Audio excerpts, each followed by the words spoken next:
Good morning, South Florida. Hello, world. This is Robert Henderson Jr., certified financial planner, certified tax coach, live in the beautiful studios of WZAB 880 The Biz. Joining me live here, right here in the studio. Yes, she is my co-host, my business partner, and sister-in-law, Lynda V. Harris, who is the vice president of the Henderson Financial Group. How you doing, Lynda? I'm doing wonderful, Robert. How you doing? I'm ready today. No surprises. I got on my little lipstick lightly. Got You in town? I'm in town. I am ready for my close-up. Got the cameras on, going live. I never met a camera I didn't love. No, you have, since I've known you, never. Yeah, man, we got a great show lined up for you guys today. We want to talk about the stock market. We also, we have a guest in the house. She's attorney Marva Wiley. We're going to be talking about estate planning, wills, and trusts. You know, that's one of our favorite subjects because the more we talk our full head off, people still, we know a whole lot of people still just don't get it, don't understand it, and still they just not complete, you know? Yeah. And one thing about, you know, we all love life, hopefully. We're trying to be the best, have the best life that we can have, but we also know that part of living is dying, isn't it? Absolutely. Part of being alive is dying. And while we're here, I mean, we owe it to our loved ones to make sure that when we do die or transition, I think that's a nicer word. What? When we transition, don't say die is just sounds so final. Well, isn't it? Or no, it could be just the beginning, you know. True. Right. It could be just the beginning. Like I always say, what if this is heaven? You do say that. I always say that. Well, I like the word transition. When we transition, we owe it to our loved ones to make it as painless as possible. So I love this topic. It's one of my favorite ones. And Robert, I'm going to say up front, don't get in your feelings when I start asking from a female point of view. Oh, Lord. Okay? I'm just saying. Why can't this be from a human point of view? It can, but we are male, female. So there's some things you need. What color is your blood? Do you have a heart? I have a heart. You really? All right, let's move on. Because you know, every time you just list female, I recognize. I know you have some things I don't have and can do some things that I can't do. But I like equality. I know we're not the same, Lynda, but I don't like to be shut out. So like I don't like to say you're a Jew and I'm a Gentile, or you're black and I'm white, so you can't. Even though you got to work on that. No, I don't like it. I mean, that's the way it is. But Just because I raise money for HIV don't mean I discount cancer. No, just because I raise money for women don't mean I discount men. Go ahead with your Me Too stuff. Go ahead. Try to run this world. Move on. Try to run this world without a man. I'm not saying I want to. All right, well, go ahead on. Because let's go ahead on. In the house, man. Yeah, behave yourself. Well, you started off by saying, yeah, Robert, don't get beside yourself, because I'm going to say woman. My mother's a woman. Welcome, everybody. This is a wonderful day. You're listening to Understanding Money. I don't feel like being shut out. You can't. I want to be included. Now, let's talk human. Go ahead and say what you're going to say. If you got a hard and red blood and you need green money. Do they charge you less at the pump? They pay me less as a woman. Well, that's 88 cents. It's a lot of things unique to women. Now, can we move on? Because this is not going to end well. Well, I can't dunk a basketball because I'm 5'9". Should I cry about that? And I want to be 7 feet tall. I'm acknowledging. Okay. Right, you won't even. Go ahead. Oh, yeah. Go ahead. Okay. Go ahead. All right. Go ahead. The Dow Jones Industrial Average closed down 623 points yesterday. Can you believe that? Yes, I can. It's a lot going on with 45. Any given day now, it could be. Our word of the day. Amazing. Our word of the day fits our president pretty well. Uh-oh. So tune in for the word of the day. That's at 8:15. We're going to have a call in at 8:15. Then we're going to also talk to Marva. But yeah, the Dow Jones finished. It was very, very rocky week. And anything can happen with the market just with a tweet. Absolutely. Your retirement planning. Absolutely. Your goals. Yeah. Your plans can just go down the drain. Simply one tweet. You wake up at 6 a.m. and shoot a tweet out. But whose fault is that? Whose fault is that if, a lot of your retirement plans, your money, your assets, the value can go down, not from fundamental analysis, not technical analysis, but off of a tweet or emotion or rash decisions. I mean, who Whose fault is that if you have yourself in that position of someone can just press a button, pick up a phone, and just reduce your net worth? Whose fault is that? Who has control? Yeah. It's your life. Why are you putting someone or something in that position that have that much effect on you? I submit to you, a lot of people are saying just that. And if nothing else, if they've never knew or thought about diversifying, they will right now, because this is unnerving. And so if you haven't thought about diversifying, or you're not diversified enough, and you're heavily invested, and one person can press a button and your net worth reduces by 30-40%, oh, you diversified right now. Yeah. You figuring it out right now. Impetuous. That's the word I'm thinking about. Impetuous. Impetuous. Yes. Rash actions, emotions. Impetuous. Impulsive. Yeah. Like that. Yeah, you like that? I like the way that sounds. You're so impetuous. Yes. I like it. So the Dow Jones Industrial Average, like I said, it's up down 600 points. It was down over 700 points. Now, like I said, whose fault is that? Because if you have your money in a position as volatile as it can be, shame on you. Yeah. Especially if you're grown. Now, if you're 16 years old and your parents got your money there, then you got time. Right. And I always say, if you're doing the right thing, time is on your side. If you're doing the wrong thing, time is against you. Yeah. It's just a matter of time where it's going to come to the surface. You're going to be found out. You think you got away because it's been a year. You think you got away because it's been 10 years. Right. But we've seen, ladies and gentlemen, that they catch people 30 years later crossing the border, of some state. They're going to get you. Yeah.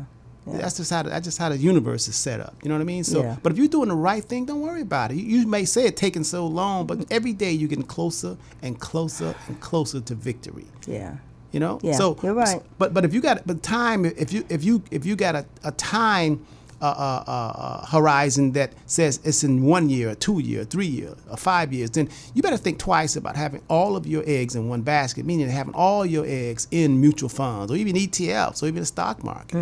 I mean, do I think that the market's going to be is at 25,000 now? Do I think the stock market one day will be 40,000? Yes, I do. Right. You know why? Why? Because this is America, and America is ran by corporations. And in order for America to function and grow, it grows off the backs of shares and stock ownership. So therefore, we're going to continue to be here unless the world comes to an end, and it doesn't really matter. So the Dow Jones Industrial Average stock's going to have to. They're going to have to grow, just like that little infant child, just like my little grandson, DJ, who is 2 years old. He will, if he still stay alive, he will be 21. Right. Now, how do I know that? How do I know that, Lynda? How do you know that, Rob? Time. Because, Lynda, at one time I knew you when you was 10 years old. Absolutely. And now I don't want to say how old you are right now, because you just have a hizzy fit. Will. You'll have a hizzy fit. You'll just drop that mic. Yes, you will. Now, ladies and gentlemen, I'm not kidding. She will actually have a cardiac arrest if I told y'all her age.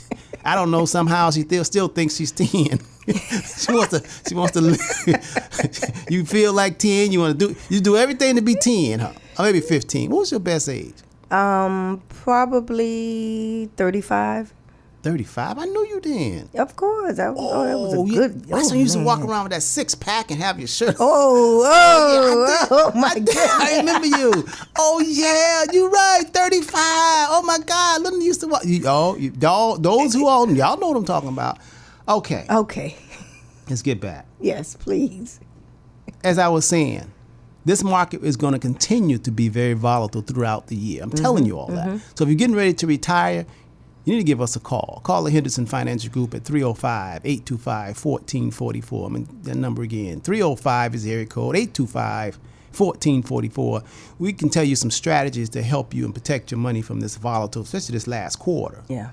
Now, some people that are fleeing from the market saying, okay, I'm going to just get out of the market. Before you do that, before you become impetuous, moving too fast without thought, didn't think it through, I think you need to give us a call. Matter of fact, I know you do, because you need to look at your whole plan. Because if you're talking about retirement planning is not the same as investment planning. Right. It's not the same as growing your money.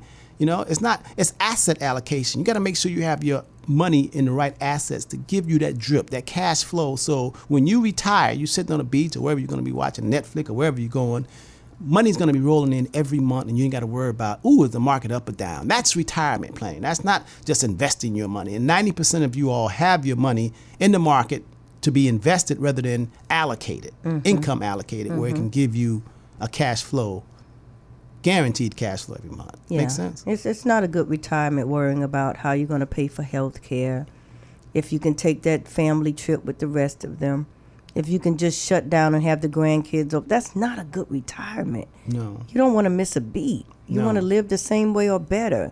So, give us a call, 305-825-1444. You owe it to yourself, as you can see what's going on now. Yeah. You don't want to be caught, as they said, with your pants down. No. With your pants down? I mean, what about your skirt? Exposed. What about your skirt, female? What about your skirt? Skirt up or skirt down, good whatever. Point, yeah, good okay. point. Yeah, now you want to be prepared. Yeah, now you want to be man. Now your pants down. No, stick with the girly girl. There's something about your dress up or down. All right.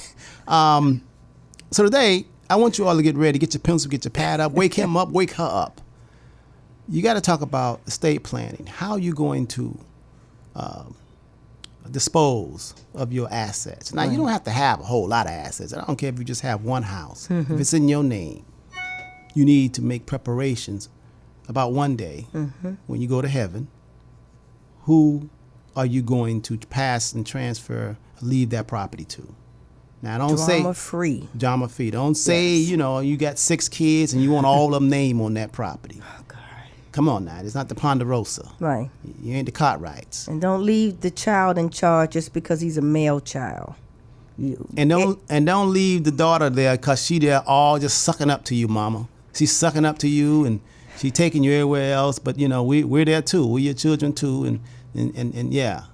And don't leave it there because, leave it all to her because she's a suck-upper.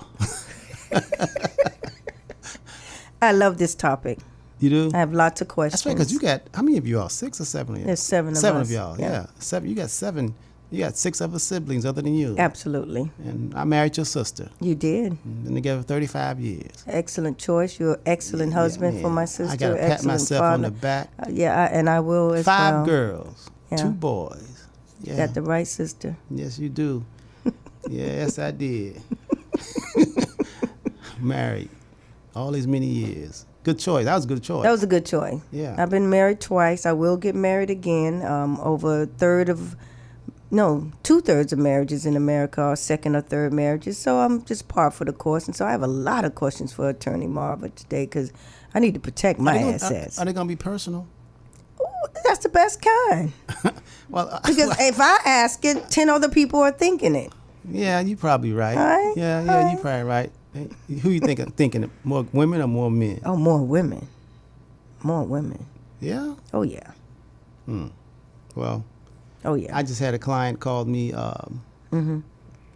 earlier this week, and he said his wife just left him. Oh, man. He thought he was happy. First marriage? Yeah. And she just left him. Okay. And called him back, texted him back and say she wanted a divorce. By text? Yeah. That hurts. Yeah, a woman. So he's officially single now? I'm just asking for a friend. Jesus, Lynda. I'm asking for a friend. Yeah, but he's hurt now, too, now. Oh, okay. All right. We'll give him some time. You may be a good chance to come in. When they're hurt, you can come in. I don't know. All right. Yeah, he's been married a long Can time. make it better. Oh, okay. Oh, okay. I'm just kidding. I'm just kidding. Well, that's awful. Ooh, Lord, that's awful. I gotta make sure he has a trust set up. Will. I gotta make sure he have all his stuff in place. Absolutely. You know? Absolutely. All Absolutely. Right. Okay, we gotta take this station break. We All got a right. caller just call in. Okay, when we come back, caller will get you. We also don't give out the word of the day. We talked about that. Then after that, we're gonna swing right into Attorney Marva Wiley. She's a specialist in wills and trusts, estate planning. We use her quite often. So keep it locked, stick and stay, don't go away. You're listening to Understanding Money with Robert Henderson Jr., certified financial planner, certified tax coach. Lynda V. Harris, vice president of the Henderson Financial Group, my sister-in-law. We'll be right back after the station break.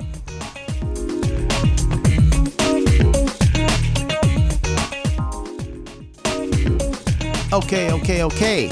We're back live. Robert Henderson Jr., certified financial planner, certified tax coach.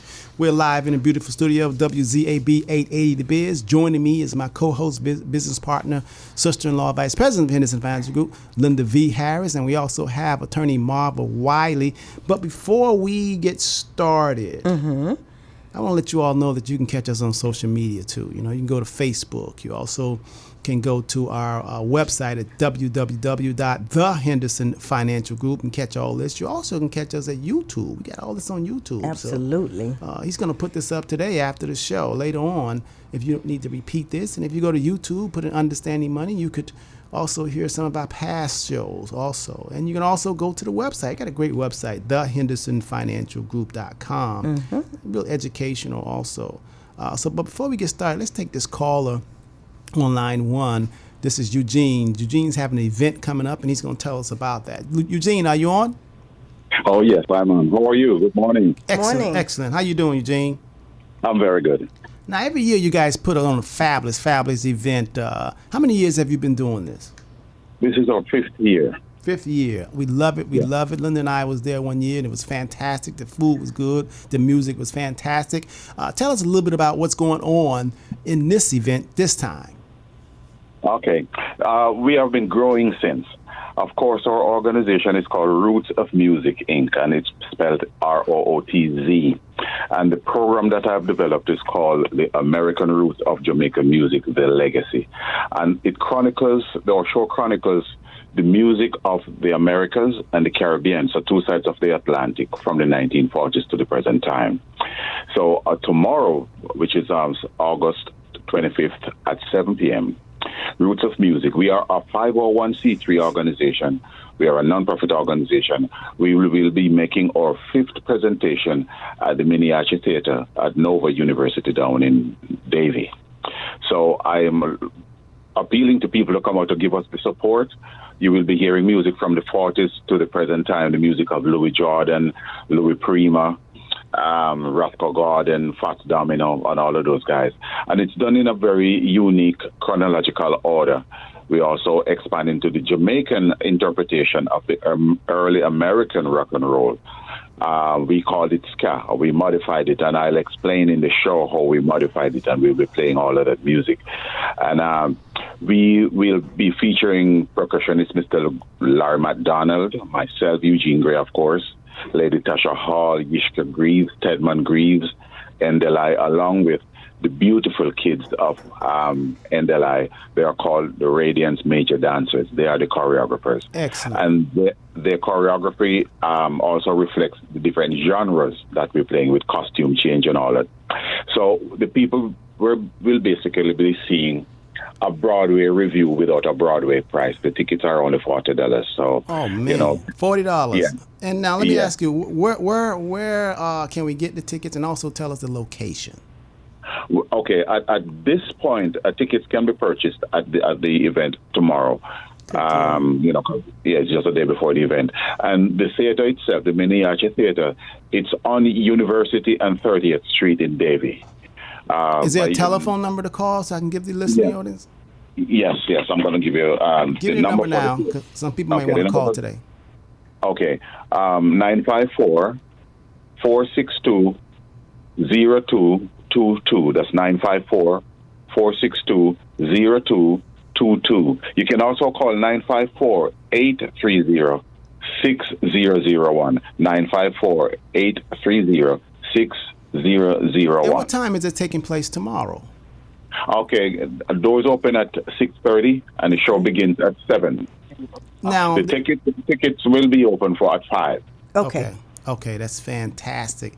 Eugene, thank you so much. Thank you very much for all that you do. Music is something that brings us together. I don't care what color you are, socioeconomic. It's just something about music. People sort of drop their guards and start moving and singing. And so thank you for what you do. Yes. Thank you, Eugene. Thank you very much. All righty. Have a great day. You too. All righty. Okay. Make sure you call Eugene. You can call that number and get your tickets. Sunday is a really good time to go out and be entertained, especially during these times. Yeah. What's going on right now? There's a lot of things that are going on. But today, right now, we want to talk to you about, well, first let me give out the word of the day. Okay. The word of the day is impetuous. And we spell that I as in Indian, M as in Mary, P as in Paul, E as in Easter, T as in Tom. U as in uncle, O as in ocean, U as in uncle, S as in Sam. You know, I would say, what's going on right now, very impulsive and without a whole lot of thought. Decisions are being made. And people right now, I don't know if it's just the times and it's trickling. A lot of times when you're young, you're very impetuous. You don't really think about the future or think about the consequences. You do things without thought. But as you age and supposedly get some wisdom and experience, you're supposed to learn if things are done correctly, if you're maturing correctly. You're supposed to learn not to jump the gun. Right. Not to shoot first, then ask questions. Right. But right now, ladies and gentlemen, it seems like we're in the wild, wild west in terms of thought. Instead of asking questions, then shooting or defending yourself. Right now, bam, he's dead, and I thought he was the person. It was the wrong identity. Right. So that's our word of the day, being impetuous. And make sure that you're not impetuous, especially if you're over age 21. Right? Especially with your money. Ooh, God. Ooh, God. Especially with your money. And I tell you, even though they got commercials that are saying all the shrimp you can eat, and you're sitting home and all of a sudden you got a shrimp appetite and golden. I don't see Golden Corral advertising as much anymore. That's true. Have they ran them out of business? I see them around, but they just the budget is low on advertisement, maybe. Okay, Marva, yes. How you doing? I'm doing well, and you? Good. Bring that mic a little closer. Marva Wiley, I tell you, I liked it the first time I met her. First time how she explained and down to earth with estate planning. Everybody, not all attorneys can really articulate and elucidate the difference between wills and trusts. You like that word, Lynda? I like that. Always like elucidate. You always like. Always. Not many of them can do that, but Marva does it like it's like the back of her hand. And often I refer to her and I'll give her a call and ask her. I just had a case that was coming up in Orlando, and one of our clients made the transition, Lynda. Okay, and, good, like it. And she had a trust drawn up by an attorney. We don't use that attorney anymore, and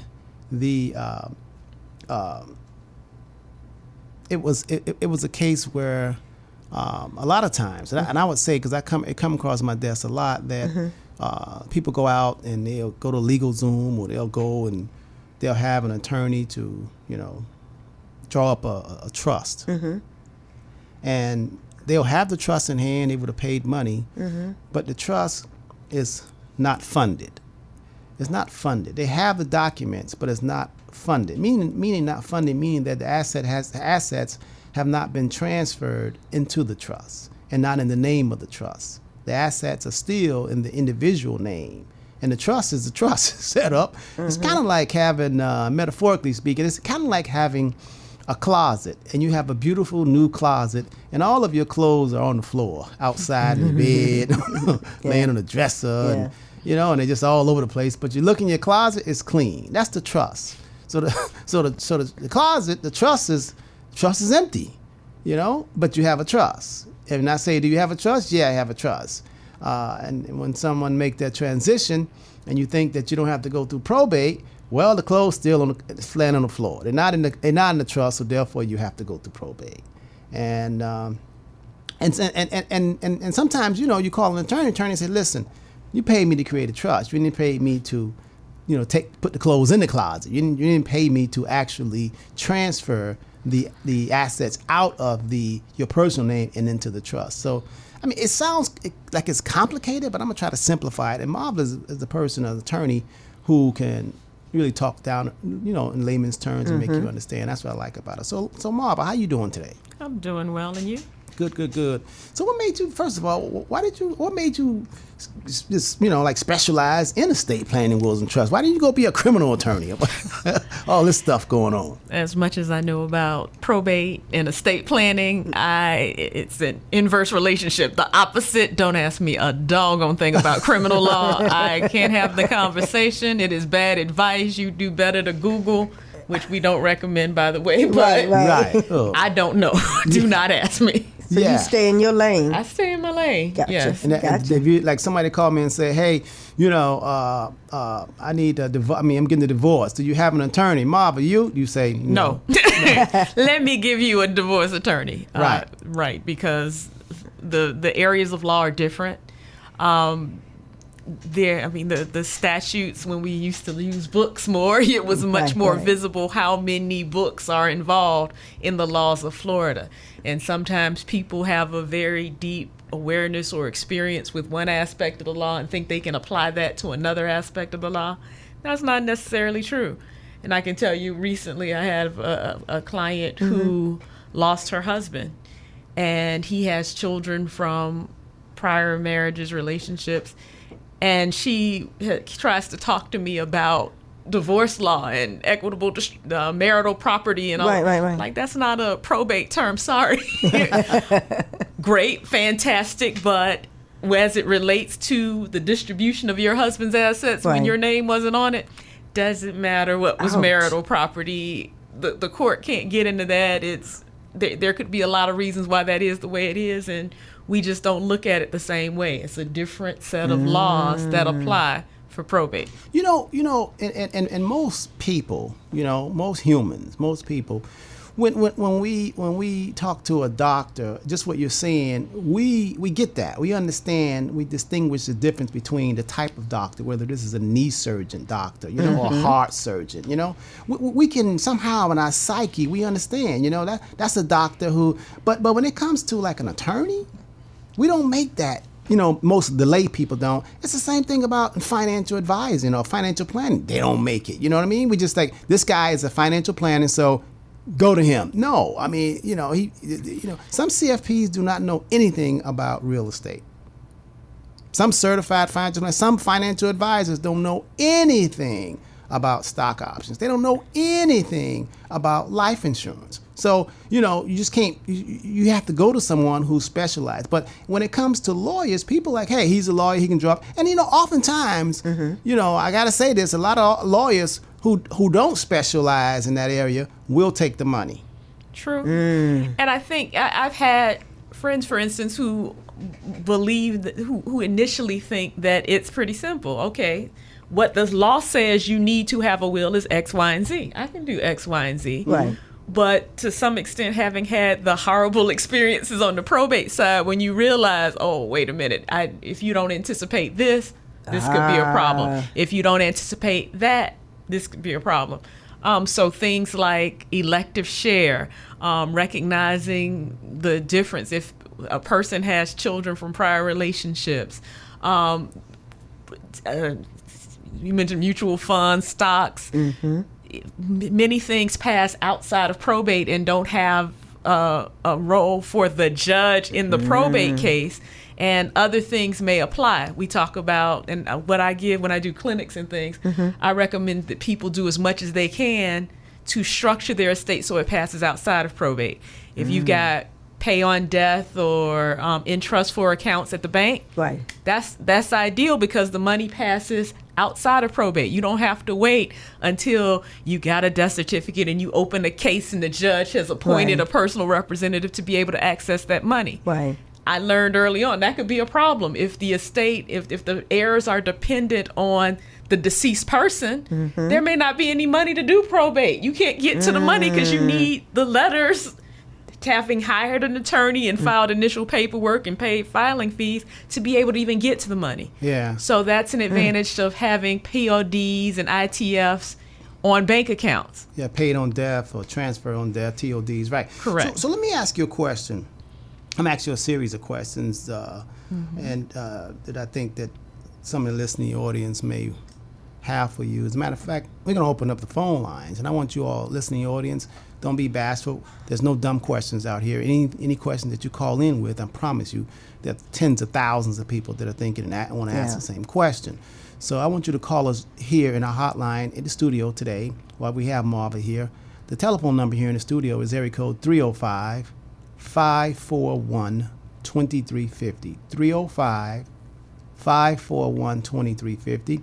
We also have a toll-free number. It's 844-727-9922. 844-727-9922. So Marva, in your own words, tell me what's the difference in your own words between a will and a trust. And simplify it. I mean, don't simplified way. The best way I think to help people think about it, a will is not, I don't want to say valid. A judge has to declare a will valid. And it has no power to do anything until, one, the person who wrote the will dies, and two, the probate judge says, yep, this is a valid will. Okay, let's stop right there. So some people think that, they can just draw their own will up and then get a piece of paper and they actually write down how they want their things and stuff distributed, right? And they say the person had a will. Now, as you said, nothing takes place. In other words, no assets, property is transferred until it goes to a judge, which is in probate. Is that correct? Correct. When you write things down, if it's not one of the other instruments we talked about, parallel things like PODs and such, the probate judge is the mechanism, the probate court is the mechanism for transferring assets. That's another point for the will. A will is fitting with the transition terminology. It's a transitory document. Okay. When you have a will, it's meant to get things from A to B. I've died. I tell you who I want to have what things, and you go to probate. You take that to probate court. The probate judge has a process that it fits within, but the expectation is that within a year, you will have completed the probate process, and at the end of that process, the people designated will have the stuff. The end, the probate court is out. Okay, good. I just got a text from one of my listeners, and he said, how do you get access to a will after a family member has passed? We know Uncle John had a will, but we don't know where it is. And because a lot of the people will say, listen, I got a will, but I ain't letting y'all see it.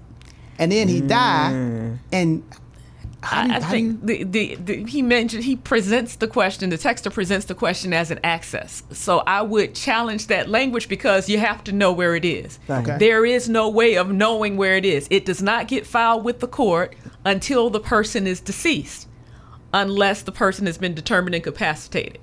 But the notion of I'm going to file my will so everybody with the court so y'all know when I died what to do, that doesn't happen.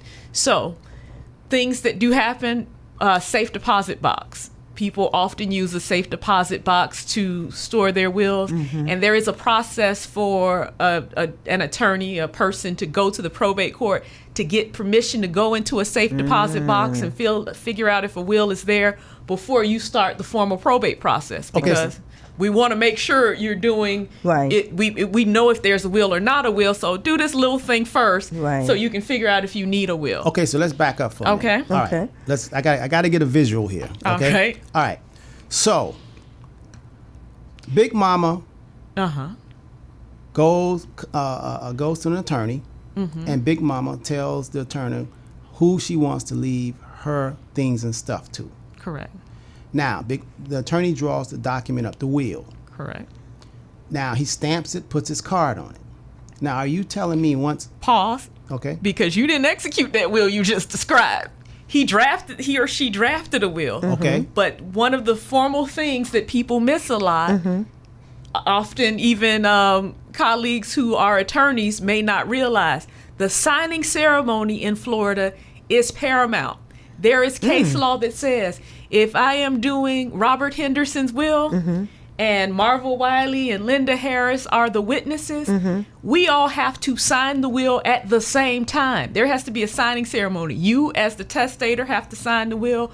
Both witnesses, all three of us have to sign together. Oh. The language is very specific. Sign together in the presence of each other.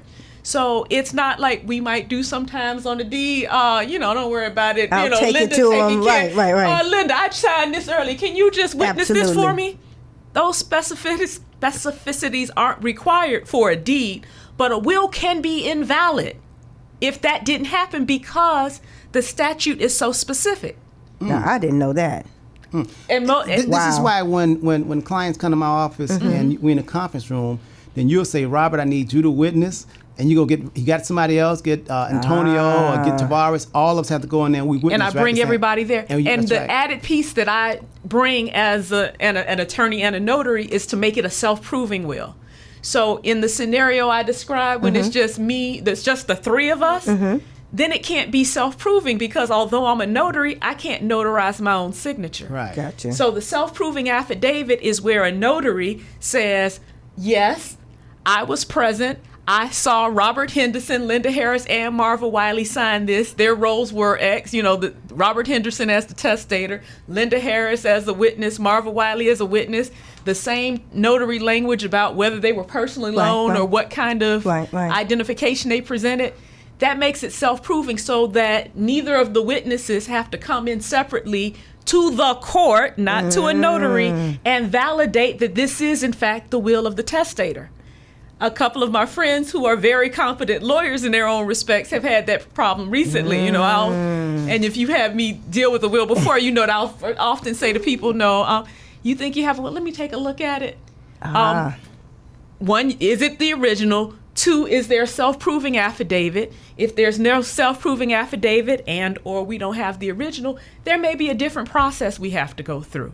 So let me ask you something. So once, in the same case that we're talking about, so let's say all three. We got a few we were talking about. We got the Orlando with Big Mama in the wheel. Yeah. That one, okay. Big Mama. I'm talking about Big Mama. Okay. All right, you talking about the live stuff, Orlando, but right here. You mentioned it. Yeah. That's all I'm saying. Okay, Big Mama. All right. I'm with you. Okay. So now once Big Mama is with the attorney, and let's say we get all the right witnesses. We've executed it properly. Okay. Does that will get recorded? No. So what I generally recommend is that Big Mama give an original to the person she has declared to be the personal representative. Okay. Because that's the best way to know that when Big Mama expires, transitions, personal representatives has will in hand, knows what to do. Now, the statute says that any person holding the original will of a decedent shall deposit it within 10 days of the death. What does that mean, deposit it? That's take it to the clerk. The clerk will give you a receipt, say, okay, X, Y, and Z. The will was dated X. The person's name is Y. They died on this date, and we've got it so that the clerk in the county of residence has it. So if somebody comes along later, all right, we got the will. Let's do this. Right. So what if that doesn't happen? They don't do it. It often doesn't happen. So it's not. There is no penalty for failing to do it. Okay. But it's the value is you can see how I've had cases in the past where a decedent died 20 years prior, but the will was for some reason deposited. Okay, great. So we can move forward. Doesn't matter how long it takes to administer a will or do the administration process after a will, but you've got to have the original generally to move forward in the most fluid way possible. Okay, so it doesn't get deposited. Okay. So the question, and I've had situations too where somebody who doesn't like that will that's right. destroys the will. That's right. Because the personal representative, her name might not have been favorably mentioned, so she's going to get more than she thought. She's going to get less than she wanted to get. But that's one of the reasons why you've got to be very thoughtful in terms of naming your personal representative. It may not be a beneficiary. It may be a beneficiary. Sometimes I've had people, I have a mutual client of ours who I did a trust for. His sister died, and he called me up the pastor came and brought me this will. Maybe it's the pastor you want to hold the will. Maybe it's your financial planner. Maybe it's somebody who knows all of your stuff. But there is someone in your life who can be that person, or the safe deposit box, as I mentioned. But you want to have all the information available so people know what to do when you transition, because I had the experience. My mother died in 2014. I had been a probate lawyer for a long time, so I deal with this stuff all the time. Right. I was still spellbound. You know, you don't know how people are going to take it. So I now advocate for making things as seamless as possible so that your family doesn't have to try to be that professional person. Oh, yes, okay, then this is what we do. We do this today and we do this tomorrow. Right. Because it is an emotional time, and that emotion can overtake all the logic of what you've been told you need to do when someone transitions. So what happens since it's not recorded at that time? At the time of execution? At the time of execution. It's not. And what happens if somehow it disappears? Can't find it anymore? Okay. Walk me through what happens next. Okay. There are a couple of things. Okay, so I think one thing I want to do before I go into that is dispel the myth that if you fail to do a will, that your assets go to the state of Florida. Yeah, a lot of people think that. That is not true. What we have in Florida, if there is assumed Florida, to be that's Florida. You that's Florida. Say Florida. That's not New York or California. Exactly. Probate law is state specific, so it can be dramatically different in New Jersey, just right across the border there. You know. And what determines which law applies is where you live at the time of your death. Not where you are physically, but where you live, your domicile. So if Big Mama dies and people think she might have had a will but don't know where the will is, right, one could begin the estate as an intestate estate, which means without a will. Right. Because the Florida law defines who inherits if there is no will. Okay. So Big Mama, we gonna assume she's got some children because she Big Mama, but that's not necessarily true. Right. So in the situation, the which gets to some other thing, if Big Mama is married, her spouse, without a will, gets a minimum of 50%. I say a minimum because that's in Florida. Okay. In Florida, if Big Mama is married and Big Mama and her husband have all children in common, then Big Mama's husband gets everything. If Big Mama's husband had a child from, back in the day before him and Big Mama got together, Big Mama's husband only gets 50%. And if Big Mama has children, and her children get the other 50%. Okay. Now, who determines this? Who determines what? Who gets what? We're working off statute because she doesn't have a will. So that's the courts. That's the Florida statute. Law. The Florida law is statute. So within the law, there is, I'll call it a hierarchy. Or a bunch of if-then propositions. If you are married and you have no children, spouse gets everything. If you are married and have children, then we've got to figure out if all the children are in common. If all children are in common, then spouse gets everything. If not, spouse gets 50%, children get 50%. If there is no spouse... When you say in common, define in that. common. Same mama, daddy. Yeah, mama and dad, same mama and same daddy for all children. Not stepmama, not stepchildren or whatever. And what I want to... So common doesn't just mean you grew up. So without taking away from the current point, because there are other provisions that define if someone is born out of wedlock. So what I have to do in articulating this point is make the distinction. All of our children, whether we were married when they happened or, right. All of our children are common. Same genealogy. Yes. No matter how they came into being or what time they came into being, all of our children are in common. Then spouse gets everything if all children are in common and there is a spouse. If there is no spouse, then children get everything. So one thing we need to address there, Because one of the other myths I get a lot is, or people try to tell me about everybody who's living. Just because you die doesn't mean you've lost your right to inherit. If you've got children, your children are entitled to inherit your interest.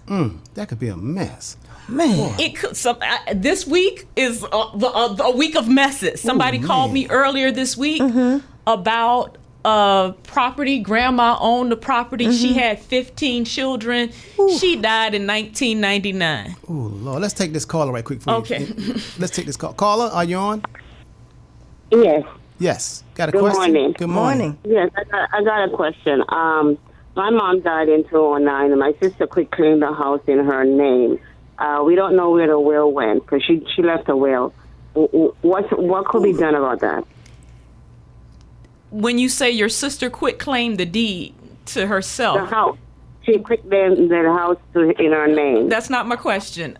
But how did she have the authority to quit claim the deed? Because in order to execute a deed, you have to be the person. And especially in Florida with title insurance, even powers of attorney are ineffectual in many situations for transferring property from an individual to another. So whose name was on the property when after she Mama executed? died?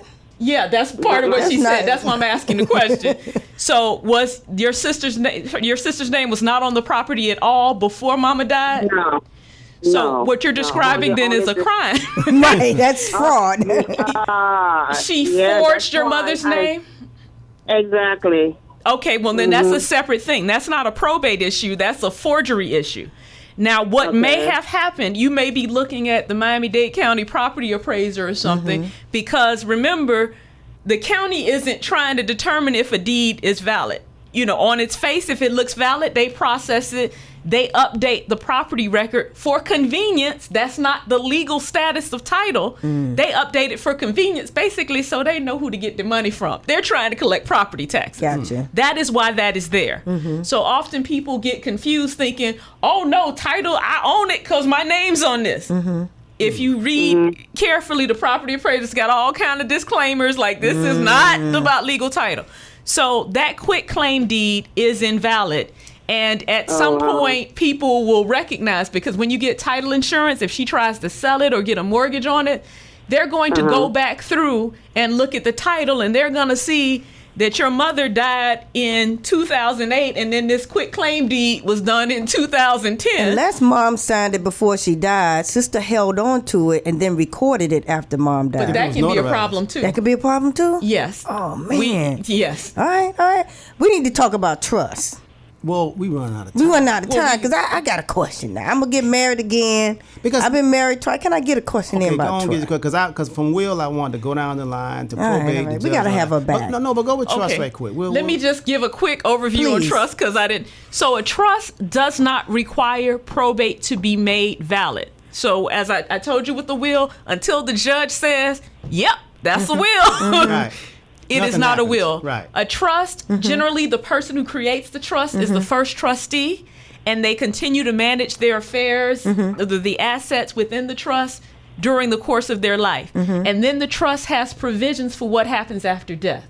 The death can liquidate, have dispositive provisions at death where everything goes out, where it begins to look a lot like a will, or it can be like the hand from the grave where someone can designate, well, I want these people to get this kind of money on an ongoing basis until we satisfy. We call it controlling from the grave. Exactly. Yes. So when you have a trust, you avoid going to courts and probate.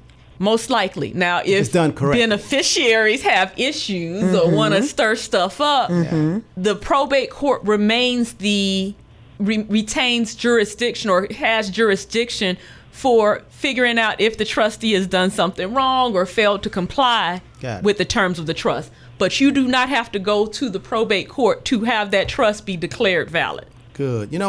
But we didn't get to Lynda's Go ahead. question. Go I'm ahead, Lynda. sorry. Thank you. Go to So your question. I have so many clients, women, and as we know, women are doing things, graduating She to don't have college, men become clients, millionaire. y'all. I do have men No. clients. Leave them And out. I've seen where my female clients transition and they've amassed a decent amount of assets and net worth. They have a child the child's father, they never did like that sucker. Never did like him. And now all of a sudden, this child is the only beneficiary because she kicked him to the curb.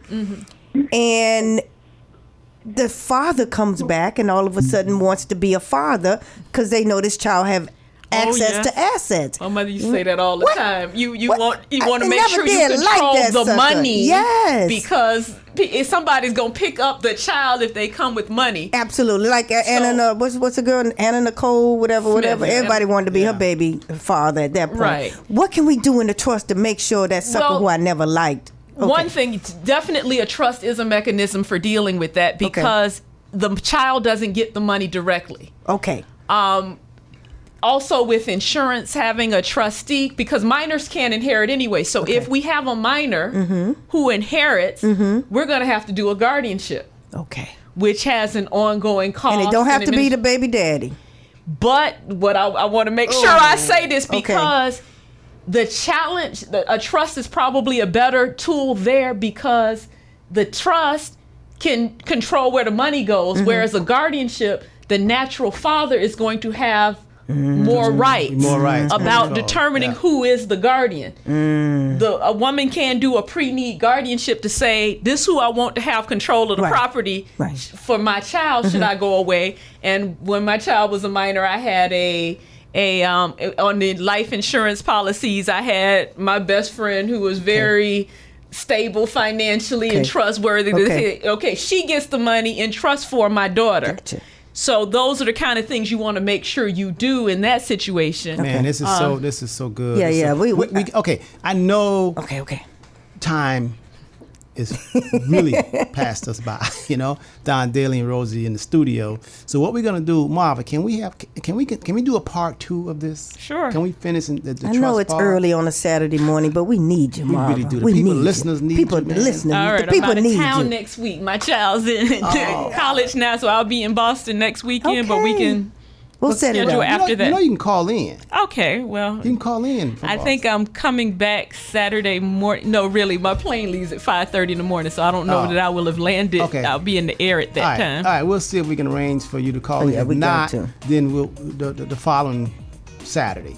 We'll do this because it's so important. Don't you think it's important? Definitely. I think we're going to have a workshop for my Women's Business Council and have you there. And I have one for the men's. Poor men, Lord have mercy. Because, the same can be true. You talk about the absolutely support things. Marva, we have 2 clients after the show that's meeting in my office, going to meet you to set up their living trust. But we got to go. Hey, ladies and gentlemen, thank you very much. I hope you've enjoyed the show. Don Daly and Rosie is coming up next. Stick and stay, don't go away. If we said anything that offended you, that you didn't like, just what, Lynda? Blame it on Robert. No, let the music solve it for you. Blame it on the women. Basically, have a good weekend. Have a great weekend, everyone. Bye.